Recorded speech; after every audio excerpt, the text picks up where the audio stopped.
A true Canadian hero, Corporal Tyler Crooks lost his life in Afghanistan 12 years ago this past March. I had the honor of sitting down with his father and younger brother to learn about Tyler's life in Port Colborne and his service in the military.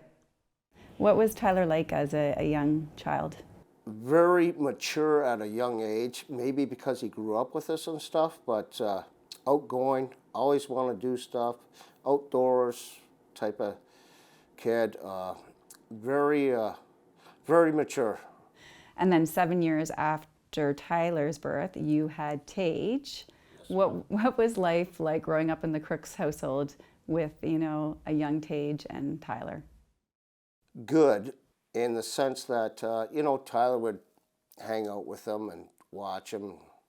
We used to bug him all the time when we watch his shows that he watched back in those days and stuff, meaning Tage.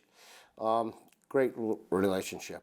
And Tage, what was it like having a brother that was 7 years older than you?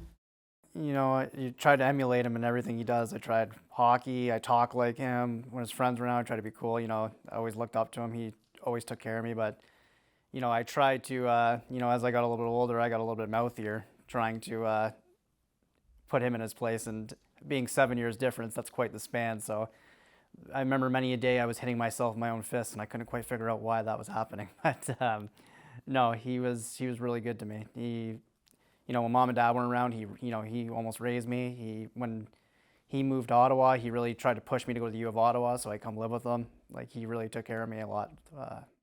We grew up originally maybe half a kilometer from here on Bell Street and went to Wittig. And one of my earliest memories, I remember him, dad would be on afternoons and mom would be gone to work or whatever, and he'd take me to school. I remember him walking. We were probably 3 blocks away. So I'd probably be like, 4, and he'd be in grade 7 or 8, and I just remember him walking me to and from school. And then coming home, dad would be asleep at lunch, getting ready to go for afternoons, and Tyler would make me food. So he was always looking out for me.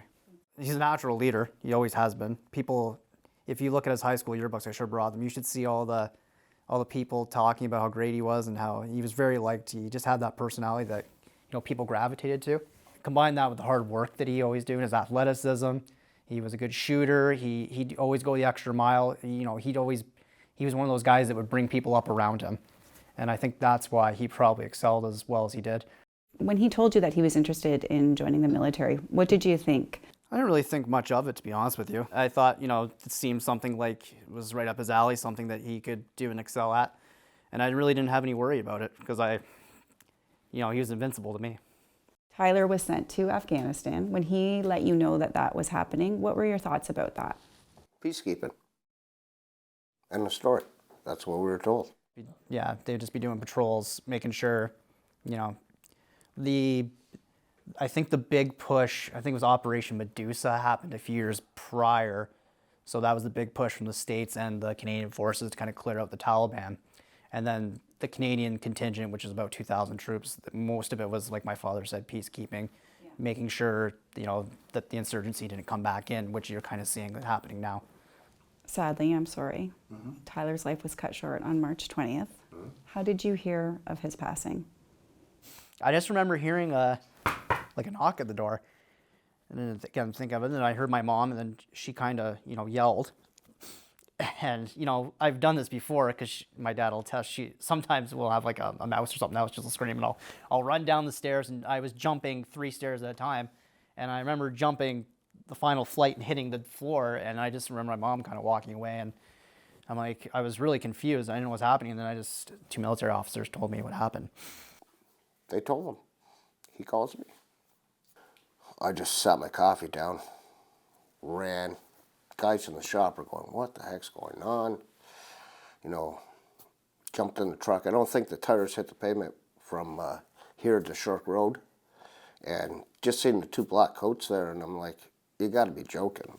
And then what was it like just to see the outpouring from the community, lining the streets there for you at Tyler's service? What was that like to see everybody come out to show their support?